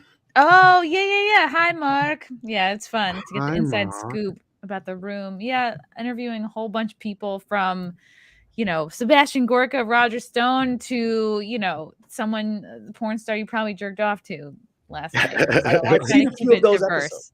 I've seen a few of those, yes. Yes, we are fans, Chrissie. We do watch your stuff around here. So we're always glad to have you here, and we hope to have you back soon. But otherwise, you got any gigs coming up real quick? So the folks out there can maybe catch you live. Yes, this Saturday, I'll be with Comedians of the Compound. We'll be in Lakewood, New Jersey, doing the Blue Claw Stadium show. So for tickets to that, go to compoundcomedy.com. And then November 6th, I'll be headlining the Dojo of Comedy in Morris Plains, New Jersey. And then you can go to my website, chrissiemayr.com, for tickets to that. You coming to LA or no? I was gonna come to LA. I had shows booked for next weekend in Santa Monica, but I had to cancel them because they were mandating vaccine proof to the audience. I'm in Santa Monica. I would have come. Oh my God. Yeah. So maybe I'm gonna try to find something in Orange County. But now I'm actually going to Nashville next weekend for a conference. So yeah, so there. Well, there you go. So if you're in the New Jersey area, come check out Chrissie live, and hopefully we'll have her back again here soon. And we appreciate you spending your time with us this morning. And the topic couldn't have been more pertinent, I guess. It was up my alley. Exactly. So we're so glad to have you here, and thank you again for your time. Thank you, guys. Nice meeting you. Take care of yourself. Yeah, thanks for joining us. Take care. All right, so we got a couple more super chats here before we go. We do. Derelict sent in $5. It said, "Screw Hollywood. YouTube has the entertainment we're looking for. Fan films are better than anything Hollywood is putting out." That is very, very true in a lot of ways, and thank you for that. If we are part of your entertainment, I appreciate that. Yeah. And do we have any more we can bring up on screen? Yes, we do. We have one from, once again, I almost got to start saying this name like Rod Thunderheart, I think. Dick Mustang sends in $10 and says, North Star was a member of Alpha Flight. They wrote him in the 90s, coming out after a baby was thrown in a dumpster for having AIDS died that he tries to save. Now it's all marketing, no story. Oh, okay. Huh.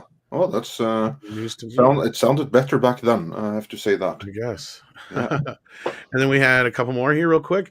Comrade Roof Korean the Based sends in $5. Says, script Chrissie Cameron as writers and creators without getting into too much trouble. Are you saddled with narrative requirements for pro SJW topics? Well, we already know that certain places already have their rules in place, but is this something you guys have run into already, Script and Cameron? Since well, with assignment gigs, that's usually where that comes in. If I'm writing something on my own, that's not an issue. But if I'm going for something that's an assignment, you will get parameters or commentary from whatever it is, whether it's a producer, director, or some exec from the studio. But for the stuff that I do on my own, I don't care about any of that. I mean, I've mentioned that I just recently had this conversation when we were being forced to do a lot of woke stuff on a particular show, and and that's that. But I've experienced this before woke was woke, right? Because like I said, we're going back to the early conversation we had about when Dave Chappelle was talking about the Middle East, about Palestine. So I worked on, on shows, you can imagine with my background, I've worked on shows that deal a lot with terrorism and things like that in the Middle East and all that stuff. And, but my ability to talk about the Arab-Israeli conflict on those scripts was heavily curtailed. Any kind of criticism of Israel would be taken out. I was like, even if the bad guys are saying, I was like, guys, you don't have to like it. The villain is saying he doesn't like. I mean, no, we just can't have it there. So that was a red button 15 years ago in this town when I was doing it, and it still remains a red button now. So the town has always had its sacred lines, and they're pretty much drawn about the ideologies whoever is paying you. Taker 610 sends in $2. Says Hollywood is like the vax you're coerced into. I'm sure in some ways it can be. I mean, it's probably tough to keep your integrity otherwise. John Hugh, if I'm saying that right, or Haug, sends in $4.99. Says the next casting of Bond will give a clue if they learn from this producers catered to the woke crowd during production. They don't buy tickets. Yeah, maybe after this next weekend they're going to put some serious thought into what they do next.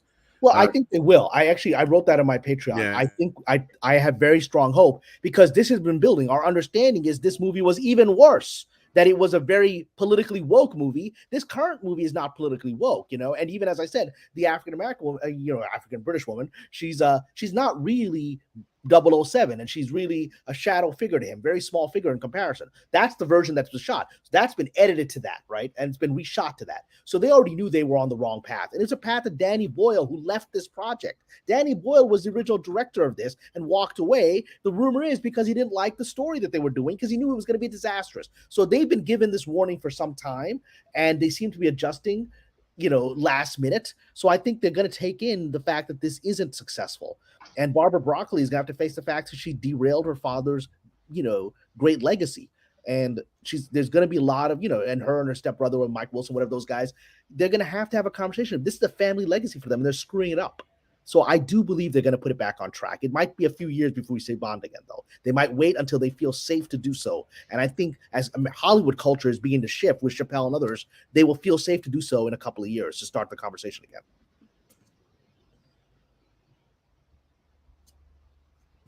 Yeah, that's what I have to say. Yeah, I have to drop out here momentarily, but Culture Casino says, thanks, Chrissie, great takes. And then we also had, we got that one already. So, yeah, Tom, you back again? Yeah, sorry, UPS is at the door. Okay. Yeah, no, that's all right. I have to drop out here now, so you have to finish the last few here. But before I go, I just want to say, everyone smash that like. Smash the like for Chrissie, smash it for Kamran, smash it for Dave Chappelle. And don't go anywhere. Stay right here, and we still have some show left for you. But I have an out right now. So yeah, we're gonna at least finish up these super chats. Did you get this one yet, or no? No, I did not even get that one. You got the Culture Casino one though, right? Yes. Alrighty. Sorry about that, Culture, but we didn't get it to you before she had to leave there. Michael Shawnee says, is the new status symbols for the elite in Hollywood now being virtuoso instead of material? Because material status symbols are no longer woke ideology anymore. Woke ideology versus money. I think at the end of the day, money always trumps it. I think, Script, I'd love to hear your perspective. I think that this woke virtuoso stuff is fine as long as the money's coming in and you can hold yourself up on the pyramid of the resources. But if it's drying up, then they're going to have to adjust, because the only God in Hollywood, the only religion in Hollywood is money. I don't know if you have a different perspective on that. No, I believe that entirely, because I think when you were just jumping on to like the streams and stuff, which was a few months after myself, we were both in the same boat with like the Harley Quinn movies. Like it was bombing. People in town were saying, this is terrible. We have to go into a different direction. And if certain events did not happen, I think we would be good 18 months in that new direction closer than we are today. Because I've seen stuff that people are like, yeah, I don't care about that part of the agenda. We know this makes money. We are going to keep doing it. Even if we're in this like middle pool where we're making just a little bit more profit than the big tentpole films, we at least know we can keep our heads above water and keep doing this at this rate. And who knows, maybe we'll get even more lucky and we'll have that big exploding hit and stuff. And I think that's always going to be the rule in Hollywood. They're always going to be money first. Yeah. And then we had one before that I cannot bring up on screen anymore. But I will read it here. Night King 01 sent us $5. Thank you so much. Says, speaking of Bond, do you think the next movie they should make his character like the books again, or more like previous versions before Craig? I'm gonna gear you guys at this question because I've only seen 5 of the original Bond movies. So yeah. Well, I actually addressed this, and thank you for putting that very gracious comment about my Patreon. I addressed this in a very lengthy review and analysis that I did on Bond on Patreon this weekend. I addressed this. I think that, none of the some of the Bond movies have come close to the original books, which are really compelling. If you haven't read the Bond books by Ian Fleming, they're really good and they hold up over time. And so I thought that actually thought Casino Royale with Daniel Craig was very close to what they were trying to do in the books, or what Fleming's vision was, which is that Bond is a very, very dark character. Yes, he does quips and all that stuff, and he has, he beds women, but in the books, he's a very, very damaged person. In the books, he's psychologically screwed up. He's desperately trying to make a connection with human beings. So his quest of women in the books is very clear. He lusts after women, but he's also trying to make a connection. And every time he comes close to making a connection with a woman, it goes bad. And that hardens him even worse. So he's a very complex character. And you felt that a bit in the Casino Royale with Daniel Craig, right? And then they took it into this other direction, which is really, I think Skyfall was where it fell apart, where they tried to make Blofeld his brother. And it was weirdo psychoanalysis stuff that doesn't work.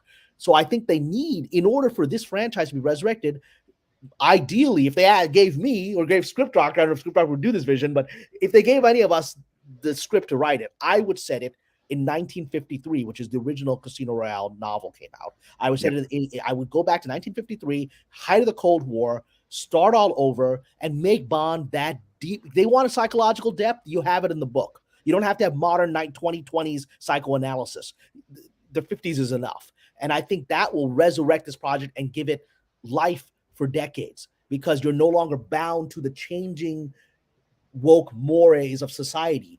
That's why Mad Men worked. You can have guys in Mad Men be sexist jerks and smoking all the time in the 60s, because that's the reality of the world. And so you can go back to Bond being a deadly psychopathic killer and a guy with a lot of issues about women, and you can make that real in the 50s without feeling that you have to address current mores.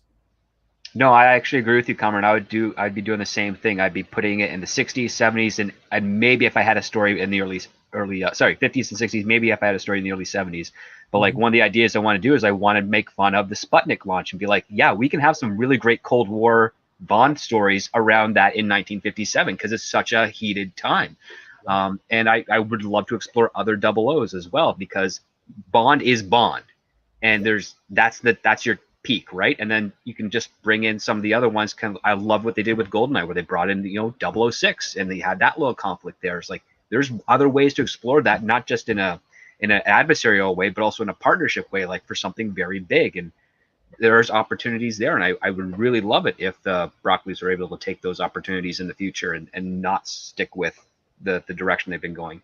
Yeah, I mean, the one issue that may hold them back, aside from their own pathologies, is that they like to keep a continuing cast, right? So they've got a really lovely cast here for Moneypenny and Q and all these people. So what do? And I'm like, just fuck it, just go all the way. Take all of them back to 1953 and explore what it means to be Moneypenny as a black woman in 1953 London. That's going to be an exploration of racism more than 2021 is, right? Because let's explore that. And apparently now, and spoiler alert, apparently Q is gay. We never knew that, but it's sort of kind of referenced in this movie. Q is gay, so I don't care. Take this actor, who's a good actor for Q, bring him back to 1953, being a gay guy in that time. Then you can explore real human issues while having a fun Bond film. Exactly. Yeah. Yeah, that's a great point, because that's another thing. It's like, yeah, you can inject this shit all day long, but what's the point? Especially if there's nothing you can do with it. Because now, and that's the old thing we bitch about with Star Trek, right? Is because by the time we get to Star Trek, none of this shit should matter. Yeah. It's all normalized. None of it. Yeah, why are we talking about this in the 24th century, right? I mean, exactly. Stuff anymore? Yeah. Like the whole I prefer to go by these pronouns bullshit, and it's like, no. I mean, nobody does that now. Like after 300 years, this hasn't been resolved. Exactly. Grand Wazoo 42 sends in €5. Says, found a miniseries yesterday called Spy City with Edward Cooper. The first 10 minutes were more Bond than any of Craig's movies together. Never heard of it. I'm gonna look this up. Thank you. Spy City. Okay. Yeah, thanks for the recommendation, Grand Wazoo. If I could talk, but Robert sends in $5. Says, hey Tom, I sent you a Blu-ray of my indie film One Step Ahead a few weeks back. Hope you enjoy it, from one of your listeners. Yeah, I got that. We got a lot of stuff from you guys. It's funny you mentioned it. I'm trying to get it all together because I've moved literally like twice in the last year. So all my stuff is scattered all over in boxes. I'm going through a lot of it now. I've started an actual box with the stuff that we've gotten sent in from all our listeners.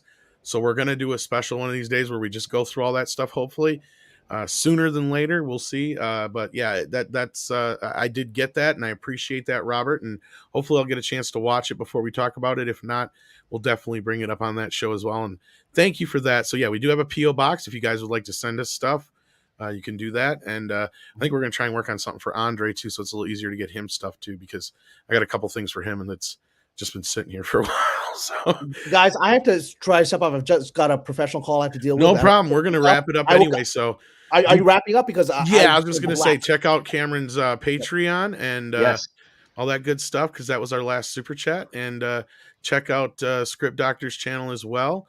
All those links should be in the description. If not, I'm sure Andre will update that. I'm sure he already has Cameron's and stuff in there for sure. But other than that, unless there was anything else you guys wanted to add before we wrap things up, I know Daniel Doe Amero Rodriguez, I'm saying that right, says gay men in post-war England read up on Alan Turing, one of the fathers of computers. Things were bleak. Yeah, that's familiar.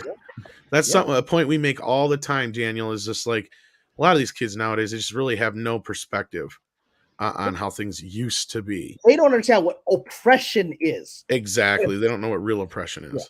Yeah.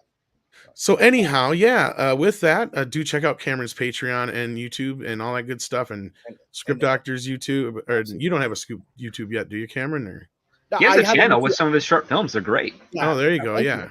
I have my channel, which is, yes, I do have YouTube, Kamran Pasha 72. I don't use it for this purpose. Yeah. I just, if you want to check out my short films, the Script to Scene, they're on there. So yeah. Well, it looks like I got something to do. All right. So with that, I'm going to let you guys go since Cameron has to go. And I love all you guys out there. Thank you for being here on behalf of Andre and myself. And of course, thank you to Chrissie for being here too. It's always a pleasure to get to talk to her. More lovely ladies on this channel. Beach Lover sends in €5 and says, watch the Agent movie War on Prime Video with, I'm going to ruin this name, Riddick Roshan. Okay, so I wasn't going to do it that bad. It is great. Well, there's another recommendation. Thank you so much, Beach Lover. We'll try and check that out. And then Mr. Tickle Trunks also sharing Cameron's channel in the chat. And also check out Script Doctor as well, and Midnight's Edge After Dark and Midnight's Edge Espanol, which both will be showing shows tomorrow. Thanks again, everybody. And with that, you know what that means. It's time for Koalas in the Rain. Koalas in the rain. Koalas in the rain. No fucks given. Koala, koala. Koalas in the rain. Koalas in the rain. No fucks given. Koala, koala. Koalas in the rain.